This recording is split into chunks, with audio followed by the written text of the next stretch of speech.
right, there we go. Mercedes over there. What did I put? Not even, I don't even think I put, what, 2,000 miles on it? Had it for a year. The Audi. Whew. Had that like maybe 3 or 4 years? You know, I'm not even sure. 3,000 miles. That car had since September, had 6,000 miles, almost has 10,000 miles on it. Been using that the most. This one, we got this thing in, was it February or March 1st? It was like March 1st, like right at the beginning. This thing's already got, I don't know, 8,000 miles on it. And it is now January 2024. And if you ask me, it's time to get rid of it. Yep. I mean, oh, listen. Hold on, listen to this. Hear it? Hear all the rocks? Makes me want to sweep that part of the street over there. It's so bad. All the time. No insulation in these things. These things are like paper, you know. Paper doors. I don't know. It's just like, oh my God, the Tesla, it's so amazing. You know, Corolla S. Yeah, it's so amazing. Yeah. I mean, I don't get it. What is the love of this car? Yeah, it's quick. I'm not going to lie. You know, if I put it on Super Pursuit mode into Sport mode, yeah, it hauls. But it's so boring. This car has no soul. That's what the problem is. And no, electric cars are not all boring. They're not. e-tron, best car I ever owned. Amazing to drive. You're driving a big monster Q8 that weighs 6,000 pounds. Okay? BMW i3, another amazing car. And I hate BMW. Okay? Rear-wheel drive, skinny little tires like bicycles. Amazing to drive. Carbon fiber body. 50-50 weight distribution. I think the difference was like 52-48 with the one I had because I had the generator in the back. But just an amazing, well-balanced machine. Extremely fun to drive. It would haul too, like 0 to 30, the thing was like unbeatable. This thing here, you know, I like the way I set it up. Did a couple little things to it, you know, the badge in the back, the badges, switch the badges out. I actually did have the roof, you have to. I did get a shade for the roof, I've taken it out. And I put this screen in the back here for my daughter, she never used it. I put that in also. The new one's gonna come with it. And the other thing is too, the new one doesn't even come with stalks anymore. It's got the stupid wipers here, and I guess the drive is in there. It's retarded. Just give me 2 stalks. Let me live, please. Let me use a blinker. I don't want to use my blinker over here. I think it's really stupid.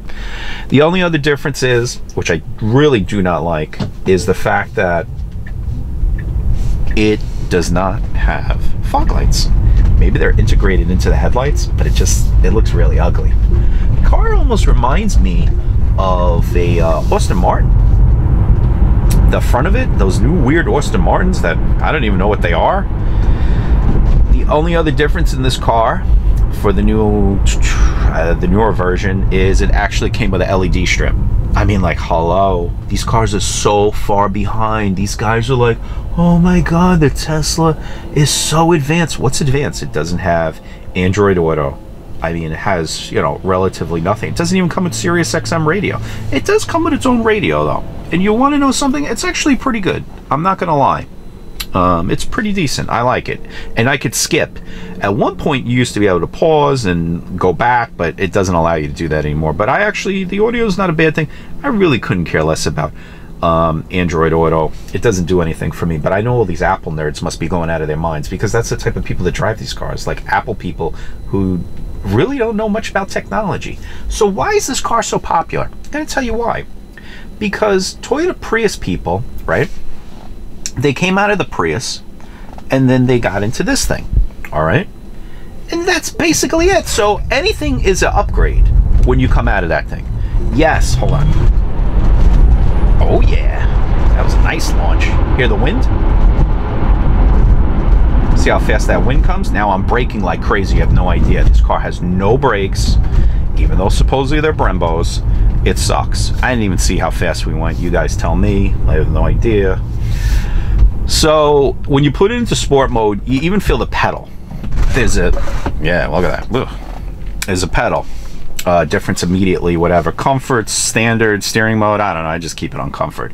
There's track mode, which, you know what, I don't even know how to friggin' use. Look at my track mode too, not an Audi. So it's a 50-50 thing. You could go 100 to the rear, 100 to the front. You could bias it any way you like. I think that's a pretty cool feature, okay? Now that I'm just in regular chill mode, the car is a lot calmer, you know, it's better. Is it still fast? Yeah, it will go, you know, you're not going to do anything. So this particular P3 is actually, I seen a guy, he did an 11.5 with this thing, okay? 0 to 60 in like 2.9, it is capable. What you do is, and he was showing, smart guy, really analytical, you know, just seemed like a very intelligent person, not a typical Tesla person. So what he was doing was, he was tricking the car. And the way he was doing it was, he was pretending as though, in pretty much almost 100% charge, you know, you got to have the charge. He was pretending as if he was going to a supercharger. He would program it in that the car is going to a supercharger. So what happens is, the car heats up the battery, it preconditions it, and makes it very warm. Okay, that's what you want. When you go into track mode, and I noticed that too, even before I watched this guy in his videos, it turns on the fans, it cools down the car. Now the batteries want to be at an optimal temperature. And I guess, yeah, if you're on a track, you're hauling, that's great. But you'd be surprised, the car doesn't make any noises. You put the thing in track mode, it's like, woo, the fans in the front are high powered. It's amazing. So now I'm doing this video is because, you know, I've had it, I barely do any videos on it. It's utterly ridiculous. I'm trying to get this stuff together with me doing my own stuff. Done videos, I never posted. It's like whatever. It almost seems like after I get rid of cars is when I start posting videos about them. So I'm probably getting rid of this for the Rivian, which is supposedly coming in 2 weeks. Now they gave me a disgusting trade-in offer, of course, like $37,950. They got to be at, you know, it's just nuts. It's actually below wholesale. Wholesale on this on MMR, Manheim Report, would be about basically 40,000. Okay, so they're still clocking under even wholesale. Question is, do I keep it? Continue. These things have plummeted. You know what I mean? He made the price lower. We paid 55 for this thing, so it wasn't so bad. I think this thing's even cheaper now. I don't even know. I think you could probably you could get this thing for 50 now. I haven't looked at the site lately, but every time I was looking at the site, the thing was lowering, you know, each time. Now, it's a great car. For 50,000, nothing can beat it. It's just a killer. This thing is fast. You know what I mean? It's fast. What are you going to buy at 50,000 that could run in the 11s? Tell me. I'd like to know. All those cars are basically almost 100. You know, the other car would be what, the M4, the M3, and I mean, I guess you could get that under 100 considering whatever you do. You have to get the all-wheel drive, of course, for it. But think about that. GTRs are above. They even make that thing anymore? But what it is, hey, you could get a lot of car for the money if you want it to be fast. Does it get the range? I don't freaking know. I have no idea. So look, here's me gunning it. It just doesn't have the power. Now that's full regen. Now I got to press on the brakes. So yeah, it's a lot of value for the money, especially used. I've been seeing some of these in the 20s, like 25 grand for a used one. Another thing I will tell you, to be honest, I don't think this car will break.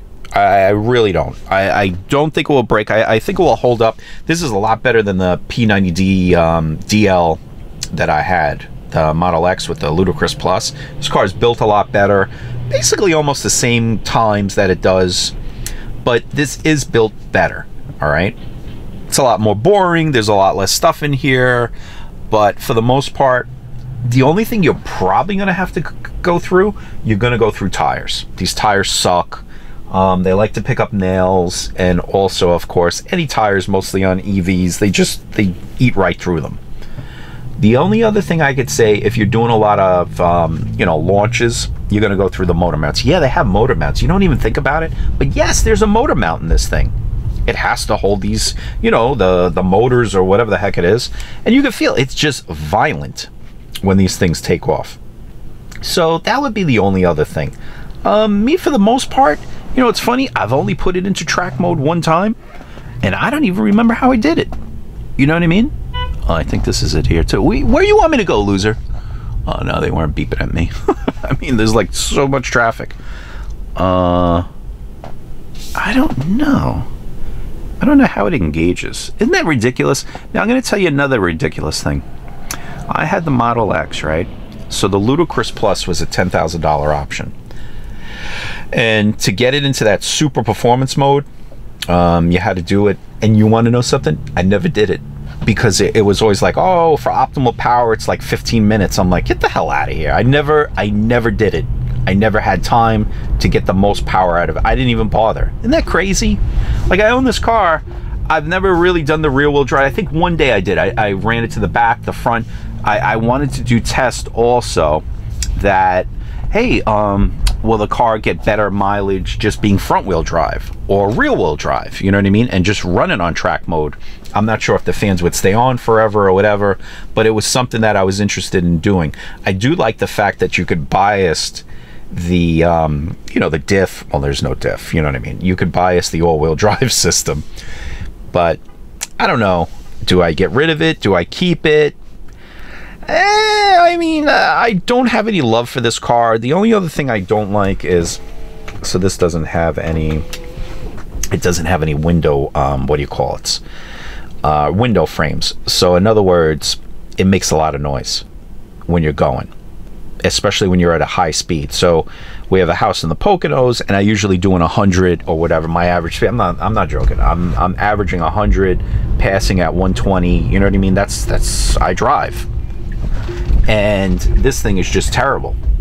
I took it on a run, and the friggin' thing could not. I mean, I just went through all the charge. I did the same thing with the e-tron the year before, and I was good. I had to stop with this one and actually charge it up. So, and the whole time you're in it, you're like this. You're like, are the windows open? Are the windows open? It's not a highway car. So now with the Q3, even though it's a lot slower, I chipped it. Yeah, with the Q3, doing 120 is amazing.